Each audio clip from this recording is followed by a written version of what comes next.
नमस्कार मित्रांनो, आज आपल्या राज्यात वरिष्ठ सभागृह आणि कनिष्ठ सभागृह अशी दोन सभागृह आहेत आणि या वरिष्ठ सभागृहात खास करून शिक्षित लोकांसाठी एकूण 14 पदं राखीव आहेत.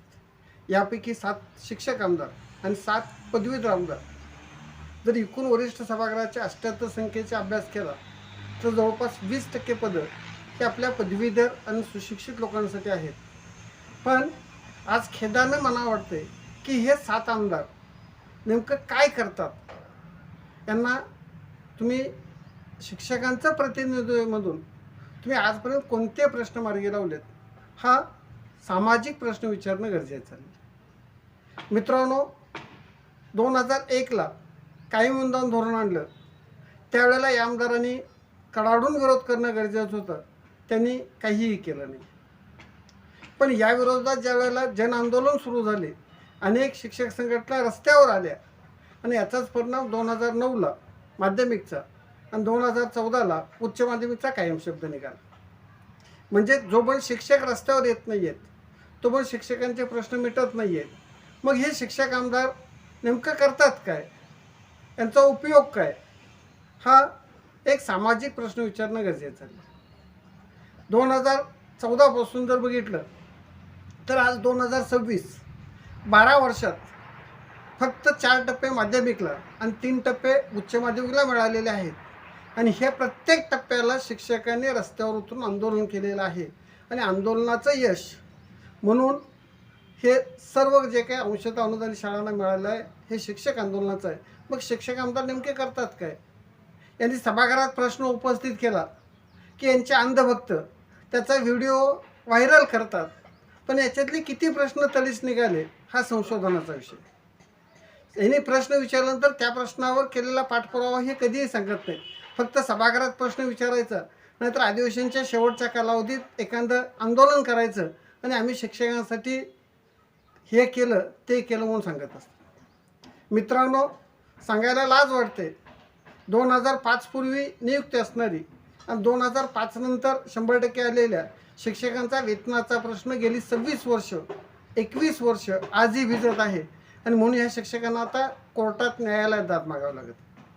मग शिक्षक आमदारांनी काय केलं म्हणायचं. यांना सामाजिक प्रश्न विचारणं गरजेचं.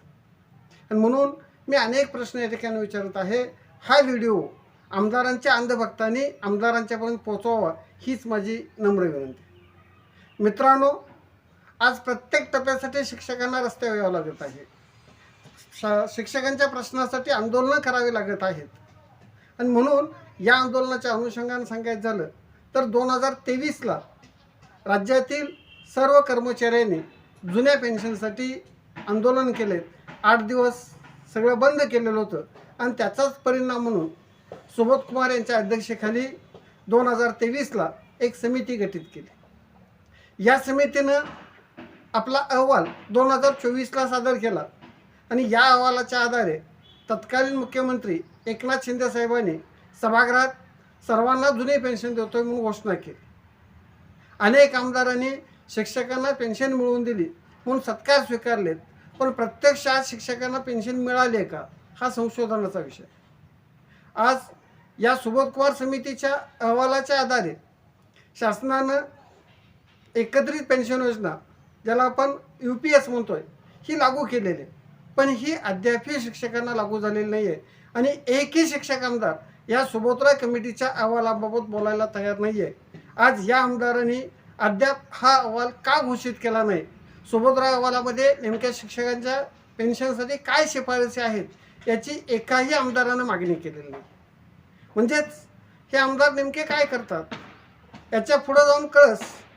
ज्या वेळेला सर्वोच्च न्यायालयात सुनावणीची तारीख होती, माझ्या अंदाजानं 8 ऑगस्ट 2024ला सुनावणी होती. आणि या सुनावणीच्या वेळेला तत्कालीन शिक्षण मंत्र्यांनी किंवा शासनानं म्हणणं दाखल केलं की आम्ही यांना पेन्शन देण्यासाठी एक कमिटी गठीत करतोय आणि या कमिटीचा अहवाल आला की त्या आधारे आम्ही यांना पेन्शन देतो. या कमिटीचे अध्यक्ष शिक्षण आयुक्त होते. त्याच्यात 4 शिक्षक आमदार, 2 संघटनेचे प्रतिनिधी, 2 शासनाचे प्रतिनिधी अशा पद्धतीचं एक कमिटी गठीत केली. कमिटीनं 2024ला अहवाल दिला. या अहवालाचं पुढं काय झालं, या अहवालाबाबत एकही शिक्षक आमदार सभागृहात बोलायला तयार नाही. म्हणजे शिक्षकांना पेन्शन देणार आहात का नाही आहेत.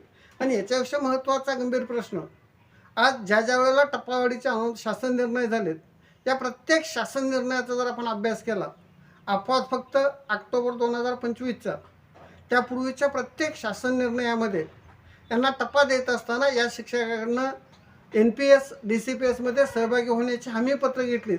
त्या अटीवर यांचा टप्पा चालू झाला. पण आज सगळ्यात ह्या शिक्षकांची कोणत्याही प्रकारची कपात होत नाही आहे.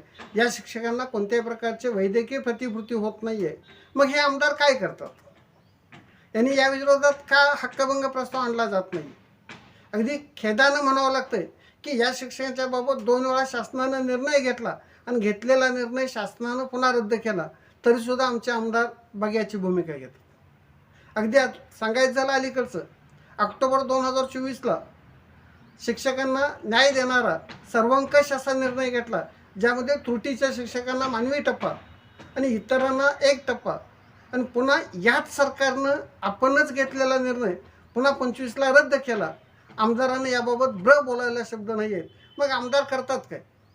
शासनाचा बदल झाला असता तर ठीक आहे, पण विद्यमान सरकार असताना त्या सरकारने घेतलेला निर्णय पुन्हा तेच सरकार रद्द करतं आहे. आणि याबाबत आमचे शिक्षक आमदार बघ्याची भूमिका घेतात, ही लाजिरवाणी गोष्ट. याच्यापेक्षा पुढं जाऊन सांगायचं झालं तर मित्रांनो, जर तुम्ही अर्थसंकल्प अधिवेशनाचा अभ्यास केला असेल तर 6 मार्चला जे सभागृहात अधिवेशन कालावधीत अर्थसंकल्प मांडत असताना जर बघितलं तर शालेय शिक्षण विभागाच्या मंजूर खर्चापैकी जवळपास 7,500 कोटी रुपये अखर्चित स्वरूपात शिल्लक पडून आहेत. आणि इकडं त्याच वेळेला टप्प्यावरच्या शिक्षकांना पगार होत नाहीत, त्यांच्या वेळच्या पगारात अडचण येतात. म्हणजे एका बाजूला 7,500 रुपये न खर्चता परत जात आहेत आणि दुसरीकडे पगारासाठी या शिक्षकांना धडपडावं लागत आहे. मग शिक्षक आमदार करतात का. याच्या पुढं जाऊन सांगायचं झालं तर सर्वसाधारण एक प्रघात आहे किंवा धोरण आहे की एकूण उत्पन्नाच्या 60% शिक्षणावर खर्च होणं अपेक्षित आहे. पण ह्या 10 ते 15 वर्षात आपण बघितलं तर खर्चाला कपातीच्या नावाखाली हा खर्च आजही कुठल्याही सरकारनं 6% पण खर्च केलेला नाही. 3.5%वरचा खर्च जर आता तुम्ही बघितलं, समितीचा एक अहवाल आलेला आहे आणि या समितीच्या अहवालात जवळपास एकूण उत्पन्नाच्या 1.9% फक्त शिक्षणावर खर्च आहे. बाकी शिक्षणाच्या खर्चाला कात्री लावली जात आहे. आज शाळा बंद पडत आहेत, टप्प्यावरचा शिक्षक तडफडून मरत आहे. आणि मग आमचे आमदार करतात काय. या अनुषंगानं मी 2 व्हिडिओ तुमच्यासमोर टाकतोय. साम न्यूज आणि लोकसत्ताच्या अनुषंगानं प्रतिनिधी कसा असावा, आपल्या मतदाराच्या हक्कासाठी त्यांनी काय करणं गरजेचं आहे, हे ह्या 2 व्हिडिओतनं पहा.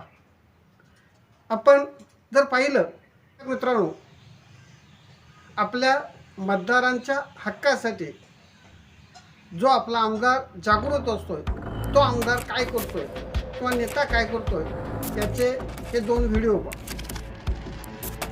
यापैकी पहिला व्हिडिओ आपल्या मतदारांच्या हक्कावर गदा येते म्हटल्यानंतर याच मतदारांचे प्रतिनिधित्व करणाऱ्या आमदारांनी मंत्रालयातल्या जाळीत उड्या मारलेल्या आहेत. मी म्हणणार नाही आमच्या आमदारांनी उड्या माराव्यात, पण किमान या आमदारांनी मागील वर्षी आंदोलनाच्या काळात 8-9 तारखेला रोहित पवारसारखे आमदार आंदोलनाच्या ठिकाणी रात्रभर झोपतात आणि शिक्षक आमदार मात्र सुरक्षितपणे जाऊन आपल्या रूमवर झोपतात. मी म्हणत नाही आहे की त्यांनी का आमच्यासोबत राहिले नाही. जर एक रात्र त्यांनी आझाद मैदानावर काढली असती तर निश्चितच आम्हाला या आमदारांचा अभिमान वाटला. पश्चिम बंगालमधील मतदार यादीतील घोळाबाबत आता सुप्रीम कोर्टामध्ये महत्त्वाची सुनावणी पार पडली आणि यावेळेस पश्चिम बंगालच्या मुख्यमंत्री ममता बॅनर्जी यांनी वकील म्हणून कोर्टात युक्तिवाद केला. पश्चिम बंगालला निवडणूक आयोगाकडून टार्गेट केलं जात असल्याचा आरोप त्यांनी यावेळेस केला.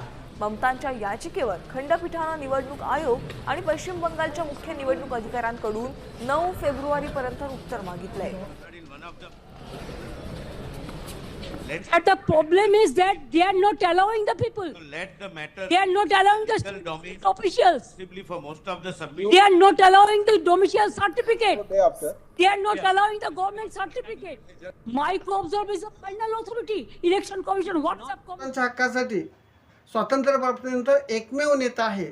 राज्याचा मुख्यमंत्री स्वतःच्या मतदारांचं रक्षण करण्यासाठी सुप्रीम कोर्टात स्वतः म्हणणं मांडतात. मी म्हणणार नाही या आमदारांनी आमच्यासाठी वकिली करावी, पण किमान आमच्या लढ्यासाठी निधी देणं, आमचा लढा कसा प्रबळ होईल यासाठी यांनी हातभार लावणं आणि सभागृहात प्रश्न विचारण्यापेक्षा विचारलेले प्रश्न कितीला तडीला लागलेत हे यांनी स्पष्ट करणं गरजेचं आहे. प्रत्येक अधिवेशनाच्या वेळेला विद्यमान सरकार विरोधी पक्षांना चहा पाण्याला बोलवते.